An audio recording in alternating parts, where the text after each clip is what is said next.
The alien girl stood on the metal platform, cold chains around her wrists, her feet bare against the steel floor. Bright lights hit her face. She blinked fast, trying to see through the blur. In front of her was a crowd, dozens of aliens from different worlds. All of them were watching her. None of them looked kind. A loud voice echoed across the dark room. Lot 17. Female, young, healthy, rare species. Good for pleasure, breeding, or display. Starting bid, 1,000 credits. The crowd came alive. Voices shouted numbers. Some laughed. One alien, tall with green skin and sharp teeth, held up 2 fingers. 2,000, he growled. The girl didn't move. Her eyes stared forward, empty, tired. She had been here for 3 days. No food, only dirty water. The last time she tried to speak, a guard shocked her with a collar. Behind her, 2 large guards stood with weapons.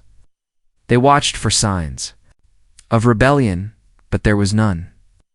The girl had stopped fighting. 3,000, shouted a different alien, this one dressed in gold armor. The auctioneer smiled. Ah, Prince Herrix joins the bid. A fine choice, Your Highness. Shall we go to 4? The girl's heart beat faster. She knew the name Herrix. He was a royal from the eastern sector, known for collecting slaves for his private palace. No one came back from there. 5,000. Came another voice, calm, deep, human. Everything stopped. The room went quiet. All heads turned. Standing near the back of the auction floor was a human man. He wore no armor, no uniform, just a brown jacket, dusty boots, and a calm face. His eyes didn't move around like the others. They were locked onto the auctioneer. Frowned a new bidder, he said, cautious. Do you have credits, human? The man stepped forward, holding up a small card. This has more than enough, he said. Whispers spread through the crowd. A human. Where did he come from? Is he crazy? The girl lifted her head slowly, her eyes meeting his. There was something different about his stare. He didn't look at her body, didn't smile or laugh like the others. He looked angry. But not at her. Herrix raised his hand. 10,000, he snapped. The auctioneer's eyes lit up. 10,000 from Prince Herrix? Do we have 11? The human didn't flinch. 20,000. Gas filled the room. The guards gripped. Their weapons. This wasn't normal. No one paid that much unless they planned to do something big or stupid. Herrix stepped forward, eyes narrowing. Do you know who I am, human? Yes, the man said. That's why I'm bidding. The girl watched, confused. What was happening? Why was this stranger risking so much? Herrix growled. She belongs to me. The human looked at the auctioneer. She doesn't belong to anyone. The auctioneer raised his hands. Enough. If there are no more bids, sold to the human. Hammer came down. The girl flinched. The guards started moving forward, confused. Herrix shouted, Stop him, she's mine. But before they could reach him, the human held up a badge. It glowed blue. A symbol appeared, ancient, powerful. The guards froze. The auctioneer's smile faded. You're with the coalition. I'm a citizen, the human replied. And by coalition law, I claim her under Rule 9. The auctioneer's hand shook. Rule 9. That law is old. No one uses it. I do, said the man. I paid. She's mine now. And no one touches her unless she wants it. The girl's eyes widened. He turned to her and held out his hand. Come on, you're free. Looked around. No one moved. Herrix stood red. With rage, the guards didn't dare act without orders. The girl stepped down from the platform, shaking, barefoot, unsure. She took his hand. It was warm. He pulled off his jacket and wrapped it around her shoulders. She flinched from the touch, but he let go quickly, letting her hold it herself. He didn't pull, didn't force. They walked through the silent crowd. Everyone stared, but no one spoke. She was still chained, still scared, but something had changed. Someone had finally looked at her not as a thing, but as a person. And that one sentence stayed in her mind like a fire. No one touches you unless you want it. Asterisk, the ship door hissed shut behind them. The girl jumped at the sound, heart pounding. She expected to be thrown down, stripped, or worse. Her body tensed, ready for pain. But the man said nothing. He just walked ahead into the cold hallway. She stood still, not moving, still unsure if this was some kind of trick. But after a few seconds, he looked over his shoulder and said gently, "This way." She followed, silent, her bare feet echoing against the metal floor. The hallway was old, but clean. The walls hummed with quiet energy. The ship didn't feel like a warship or a slave transport. It felt calm. He led her into a small room, plain gray, with a low bed, a folded blanket, and a box of supplies. "You can rest here," he said. "I'll be in the next room if you need anything." She blinked. That was it? No locks, no collar, no orders? She stepped into the room slowly, eyes scanning every corner. There were no cameras, no chains, just space. In silence, the man placed a small device on the floor. It beeped once and showed a soft blue light. "Door will stay shut unless you open it," he said. "You're safe here." She stared at the device, then at him. "You're not." "To touch me?" He shook his head. "Only if you ask me to." She didn't know what to say, and no one had ever said that to her. Not even before the cage. He turned to leave, but paused. "There's food in that box. Not much, but real food. Water too. If you want more, tell me." Then he left, leaving the door open behind him. She dropped to her knees, hands trembling. Real food? Her fingers moved slowly, carefully lifting the lid. Inside were sealed packs, soft bread, dried fruits, protein bars, and a clear bottle of water. She didn't wait. She tore into the bread like a starving animal, eating too fast, choking a little. She finished everything in minutes, then curled. Up on the bed, still shaking, he didn't come back. She waited for hours. Still. No one entered. Later, when she dared to leave the room, she found him sitting on the floor in the control room. He wasn't in a captain's chair. He wasn't watching her through cameras. He was fixing a broken wire with careful hands. "You could have sold me again," she said from the doorway. "I won't. Why not?" He didn't look up. "Because you're not a thing." She walked closer, just enough to see his face. It wasn't cruel, just tired, like someone who had seen too much. She sat down on the floor across from him. "You're a strange man," gave a small smile. "Most humans are. You really paid 20,000 for me, yes?" "Why?" He looked up this time. "Because you deserved someone to fight for you." She didn't speak again. For a long time, they just sat in silence. The engine hummed quietly.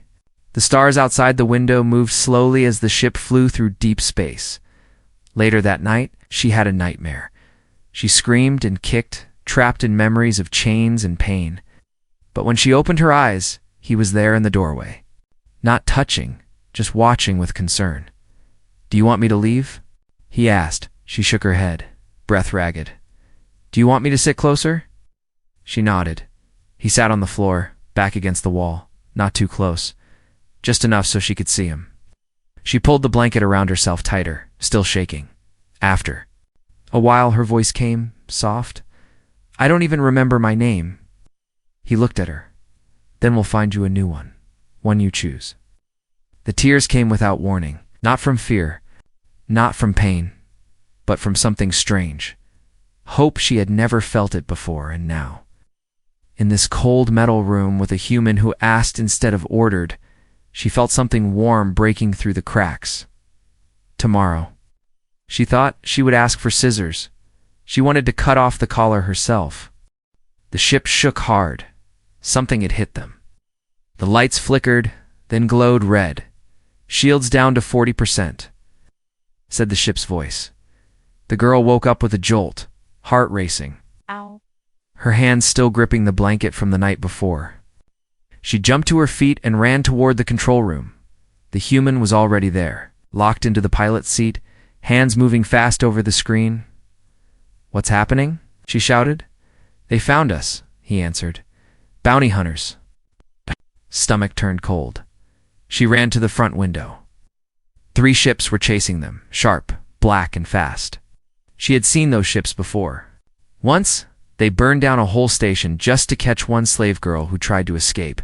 They're not trying to bring me back alive, she whispered. They don't care, he said, voice calm. They just want the credits. Suddenly, an alarm screamed again. One of the enemy ships fired a plasma bolt. It missed their engine by inches. We can't outrun them, she asked. No, he said, but we can outsmart them. Before she could ask how, he pulled a switch, and the ship dived into a narrow belt of floating debris, broken satellites, asteroid chunks, and metal junk from a forgotten war. The girl grabbed onto the chair beside him, nearly falling. You're going into that? She gasped. They won't follow close. One wrong move, and they'll crash. Their ship weaved between spinning metal, dodging shards that could slice them in half. The girl held her breath as a giant piece of a space station spun just inches above the cockpit. One enemy ship tried to follow, but its wing clipped a satellite, and it exploded into flames. One down, the human said. The girl stared at him, eyes wide. You're not just a traitor, are you? He didn't answer, just kept flying. Suddenly, a loud bang rocked the ship. The second hunter had locked on and hit the rear engine. Warning lights flashed. The ship tilted hard to the left. We've got a breach, he said. Stay here. But she followed him anyway, down a narrow hall to the engine room. Smoke filled the air. Sparks flew from a cracked panel. Without thinking, she grabbed a wrench and held the panel open while he rewired the circuits. You're not scared? He asked as she coughed. I am, she said. But not of them anymore. They worked fast, side by side. Finally, he sealed the wires and slammed the hatch shut. The ship steadied again. Back in the cockpit, the last hunter ship was still chasing them. Hold on, he said. We're jumping. Jumping where? There's a wormhole ahead, unstable, but it's our only chance. She didn't even ask what that meant. He hit the controls. The stars outside stretched to long lines. The sound of rushing filled her ears. Her stomach flipped. Then silence. The ship floated in darkness. No alarms. No chasing ships. Just deep space. We made it, she whispered. For now, he replied. She sat down slowly on the floor, trying to breathe. Her whole body shook, not from fear but from everything crashing down at once. The panic, the escape, the risk he took. For her, she looked at him. His face had small burns. His shirt was ripped, and his shoulder was bleeding. You're hurt, she said. He waved it off. It's nothing. But she didn't move away. Instead, she stood, found the first aid kit, and knelt beside him. Her hands trembled as she cleaned the wound. He winced, but didn't stop her. You saved me, she said quietly. You helped. I only held a wrench. You didn't run. That means more than you think. They sat together after that, staring out at the quiet stars. I used to. Dream of dying, she said suddenly. Because it was the only way out? He looked at her, eyes gentle. Not anymore? She shook her head. No. Not since you said I had a choice. He nodded. We'll find somewhere safe. Somewhere they can't reach you. And what about you? I'll stay as long as you want. She smiled for the first time, small and broken, but real. Then don't go. He nodded once, quiet.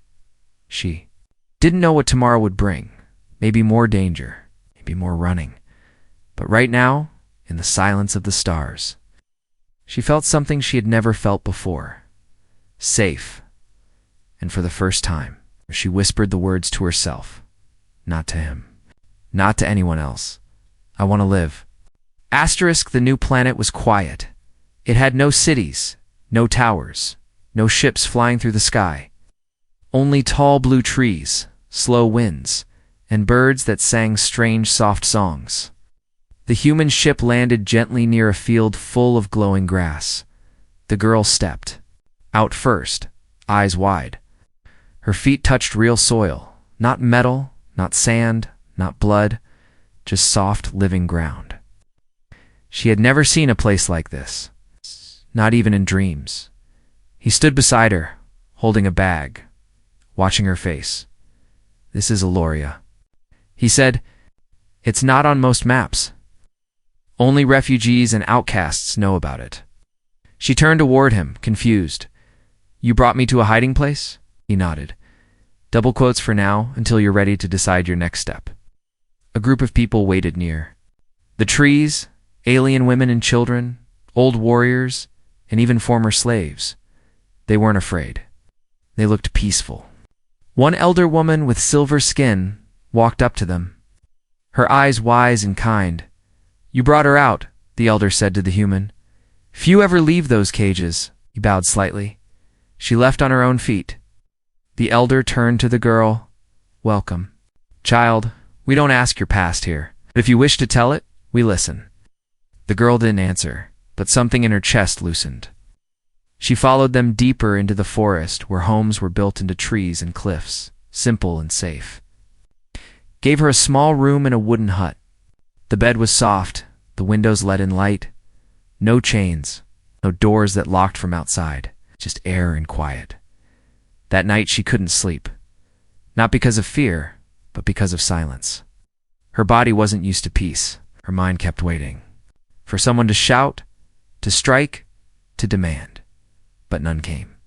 The next day, she found the human fixing a broken solar panel with the elder's grandson. He was smiling, not the kind that hides pain, but a true light smile. "You're working?" she asked.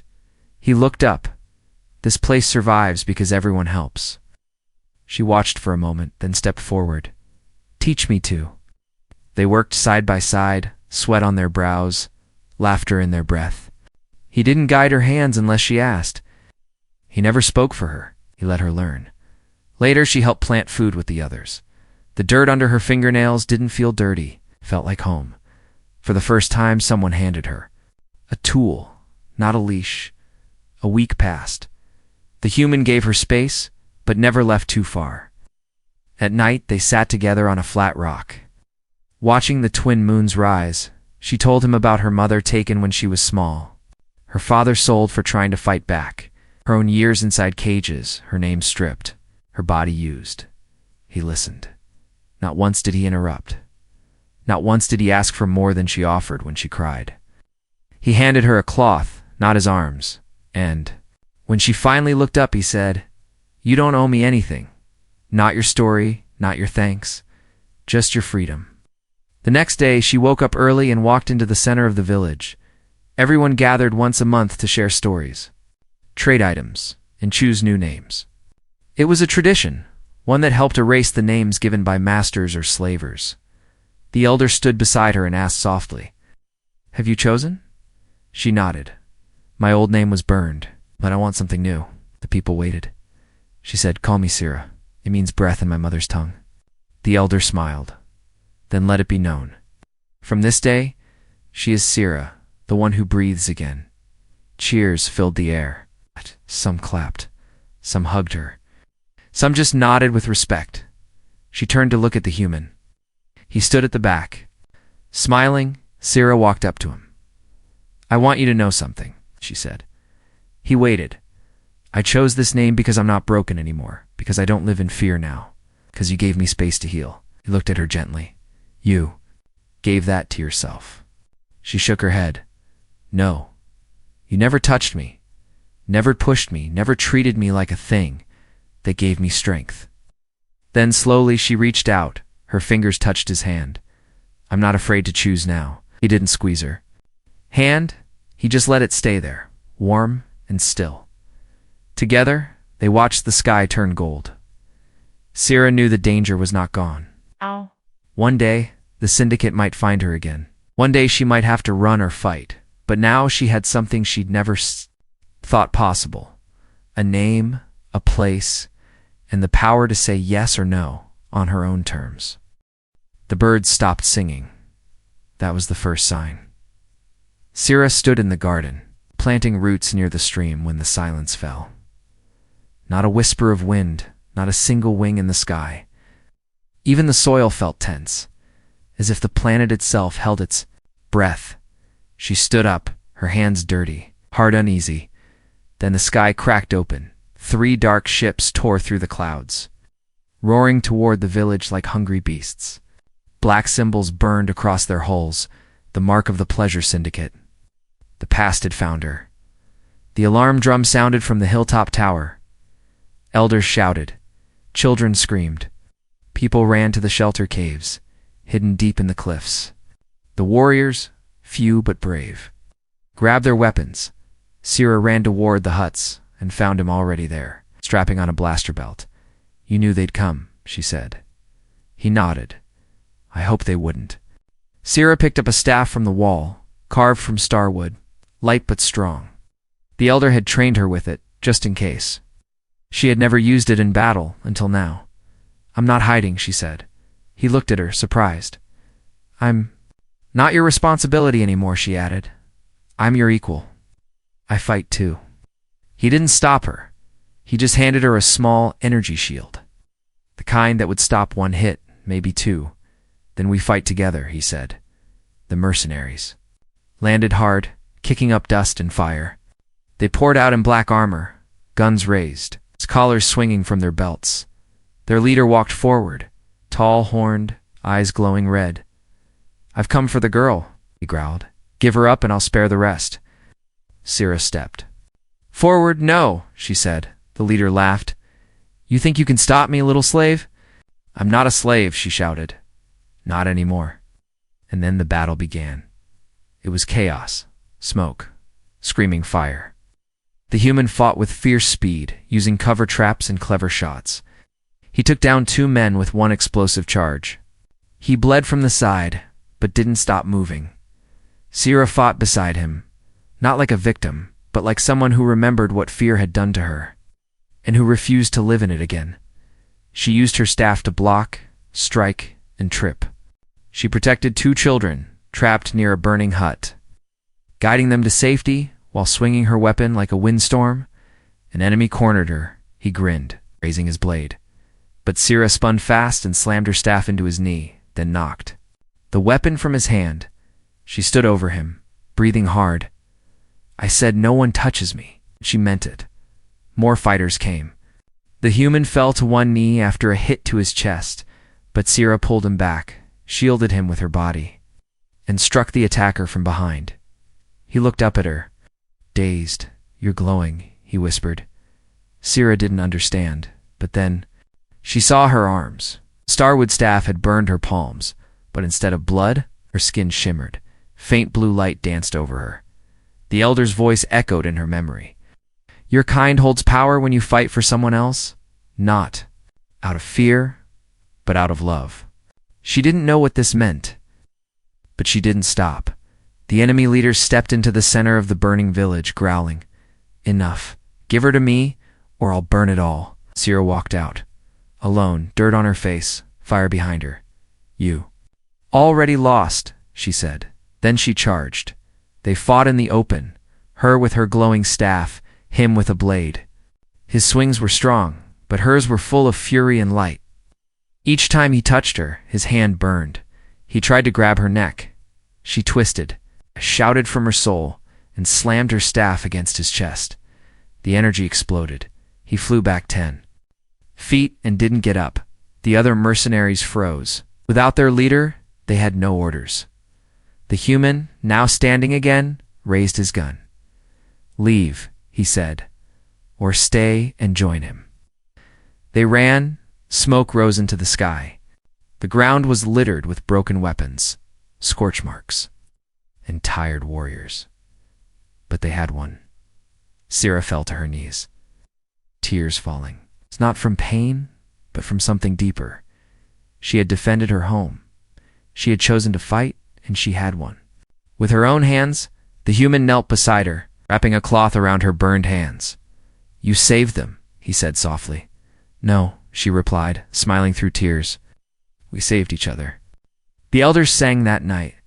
The village danced for the first time in years and under the stars. Sira looked up and whispered a promise.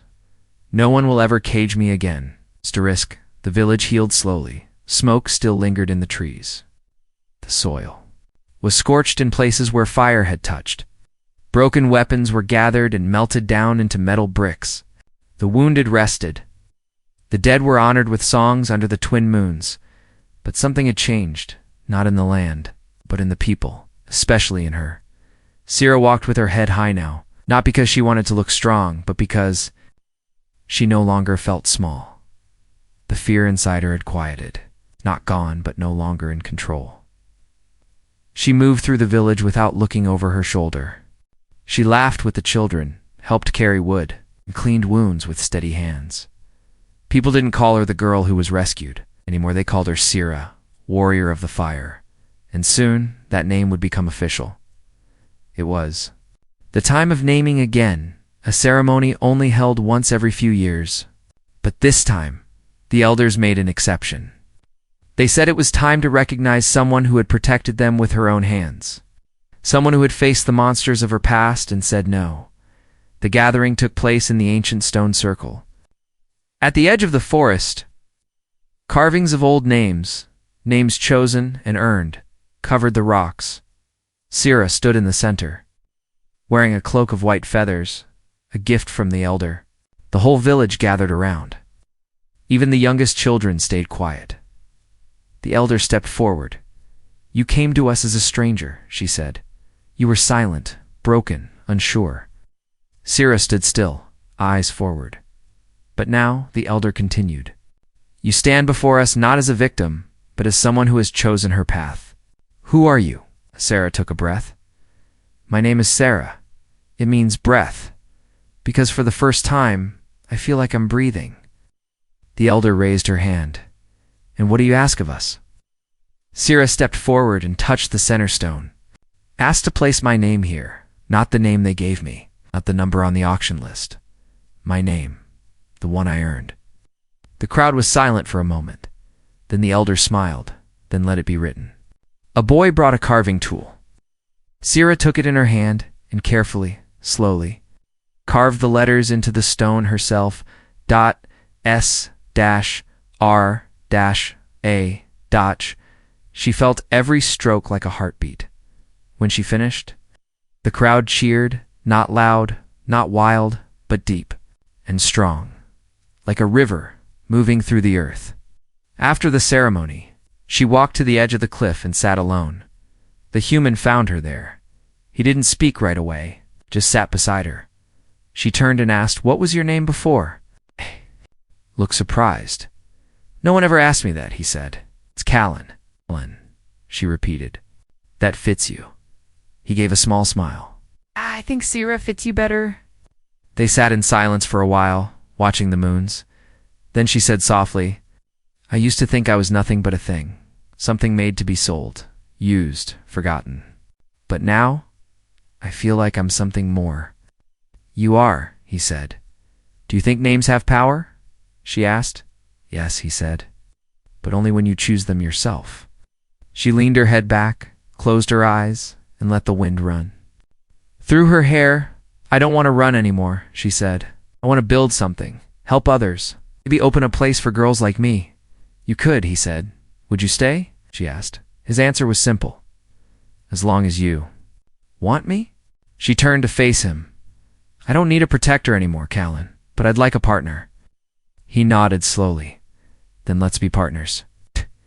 She reached for his hand, not because she needed him. It's not because she owed him, but because she chose to. That night, Sira stood in her hut, looking at her hands. They were still scarred, still burned. But they weren't weak. They had carved her name into stone. They had carried a weapon to defend life. And now, they would build something new. She picked up a piece of cloth and began to stitch a symbol. A rising flame and a breathing leaf. It would be the mark of her new house, a home not built of stone or wood, but of choice and freedom. Outside, the wind carried her name across the trees. A sire. Not a number, not a pet, not a slave, just a girl with fire in her heart and air in her lungs, finally, fully alive.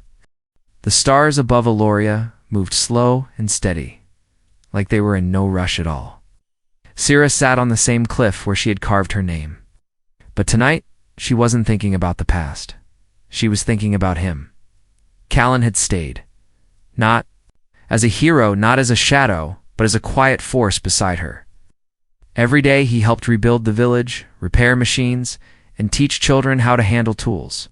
He never asked for thanks, never demanded attention, but he was always there, and now she felt something in her chest that scared her. It wasn't fear like before, it was warm, soft, slow, and it had her heart beating faster each time she saw him. She had built her life back with her own hands, but one piece remained untouched, the part of her that wanted closeness. Not because she had to give it, but because she wanted to. She stood up, walked down the quiet path through the trees, and found him in his usual spot under the old sun lamp beside the garden. Fixing a drone's wing, he looked up, surprised. "You're out late," he said. "I needed to talk." He set the tool down. "Everything okay?" She sat beside him, knees brushing his. "I've been thinking," she said, eyes on the stars above, "about how I've changed." "You've grown strong," he said. She nodded. "But there's something more. I don't just want safety now. I want connection." He didn't speak, but he listened, just like always. "I want to know what love feels like," she said, voice shaking. "Not fear, not duty, just something I choose." She turned to him, searching his eyes. "I think I feel that for you." Callan's breath caught. His voice was soft. "You don't have to say that." "I'd never—" "I know," she cut in. "That's why I trust you." Her fingers brushed his hand. "But I'm not broken anymore, Callan. If I choose something now, it's because I want it, not because I owe it." Looked at her heart pounding. "What do you want?" Asked. Sira leaned closer, her lips just an inch from his. "I want you," she whispered. "Only if you want me to." He didn't answer with words. He let her lead. His hands were gentle, resting on her arms, never pulling. His eyes watched hers, waiting for permission. When she leaned into him, he kissed her. Not like a conqueror, but like someone who had been waiting his whole life for a green light. That finally turned on. It was slow. It was quiet. It was full of care. When the kiss ended, she didn't cry. She smiled. Because this time, the moment belonged to her. Later that night, she lay beside him under a soft blanket, fingers tracing the scar on his chest, the battle scar he got protecting the village. "Does it hurt?" she asked. "Not anymore," he said. "It reminds me that some things are worth fighting for." She pressed her hand gently over it. "Callan," she whispered, "do you think I'm still healing?" "Yes," he said. "But healing doesn't mean you're weak. It means you're becoming whole." She nodded. "I want to build something here. It's a sanctuary for girls like me. A place where they choose everything. Their food, their bed, their name, their freedom." He smiled. "I'll help you build it. You already have," she said. Outside the hut, the village slept peacefully, and far beyond the sky, the syndicates. Reach weakened with each passing day. Rumors of Sarah spread across black markets and hidden planets. The girl who burned down her chains. The girl who said no. The girl who now said yes on her own terms. Weeks passed. The sanctuary grew. Small at first, but full of life. Sira stood at the front gate each day, welcoming the broken, the lost, the afraid. And each time she said the same words. "You're safe here. No one touches you unless you want it." One evening, a young alien girl with wide silver eyes arrived. Barely able to speak, Sira knelt beside her and offered her hand. "I'm Sira," she said. "Do you have a name?" The girl shook her head. Then one day, Sira said, "You'll choose one too." Callan watched from afar, a soft smile on his face. Sira turned to him, her hand resting gently over her stomach. She didn't say it out loud, but he saw it in her eyes. A new life had begun inside her, not by force, not by fear, but by love, by choice. And that was how the story of the caged girl ended, not in silence, not in pain, but in light, in breath, and in freedom. She was never anyone's thing. Again, she was only ever Sarah, and she was never touched unless she wanted to be.